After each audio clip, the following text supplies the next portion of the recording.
Matius 5 ayat 20. Maka aku berkata kepadamu, jika hidup keagamaanmu tidak lebih benar daripada hidup keagamaan ahli-ahli Taurat dan orang-orang Farisi, sesungguhnya kamu tidak akan masuk ke dalam kerajaan sorga.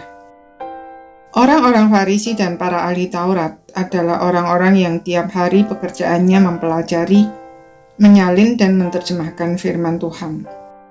Mereka sangat setia dalam menjalankan ritual ibadah, berdoa 3 kali sehari, berpuasa 2 kali seminggu, tidak pernah lupa memberi persembahan persepuluhan, dan melakukan berbagai tugas pelayanan di bait Allah.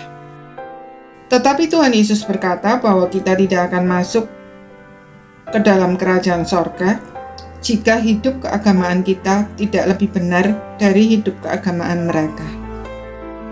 Kalau begitu, siapa yang dapat masuk sorga? Di mana letak masalah mereka? Masalah orang-orang Farisi dan para ahli Taurat adalah mereka menjalankan kehidupan beragama mereka secara lahiriah, tidak peduli dengan kehidupan batin.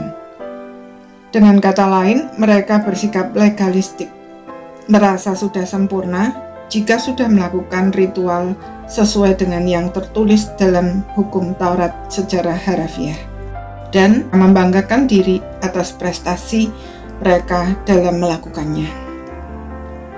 Padahal, Tuhan justru lebih peduli dengan kondisi batin kita daripada perilaku yang nampak dari luar.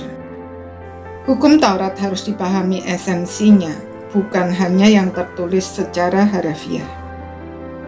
Bukan berarti perilaku tidak penting, sehingga kita boleh saja berbuat dosa asal jujur. Itu bukan yang Tuhan Yesus ajarkan. Perbuatan dosa tetap dosa dan harus dipertanggungjawabkan. Tetapi tidak melakukan perbuatan dosa belum tentu berarti benar.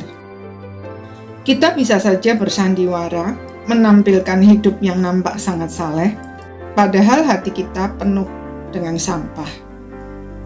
Itulah yang terjadi dengan orang-orang Farisi dan para ahli Taurat pada saat itu, sehingga Tuhan Yesus menegur mereka dengan sangat keras.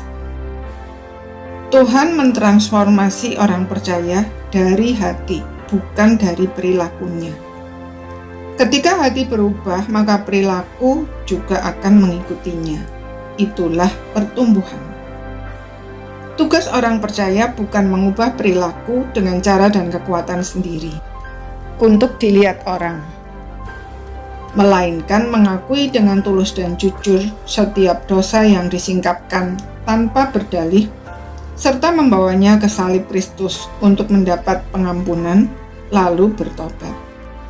Jika proses ini kita lakukan terus-menerus, maka tanpa kita sadari, Tuhan mengubah hati kita, dan sebagai dampaknya, perilaku kita juga akan berubah. Atau dengan bahasa Paulus, menghasilkan buah roh. Tuhan ingin kita berelasi secara pribadi dengan Dia secara mendalam, bukan sekedar melakukan hukum Taurat seperti para ahli Taurat dan orang-orang Farisi. Dengan demikian, Dia dapat mentransformasi kita dari dalam. Maukah kita berproses dengannya? Amin.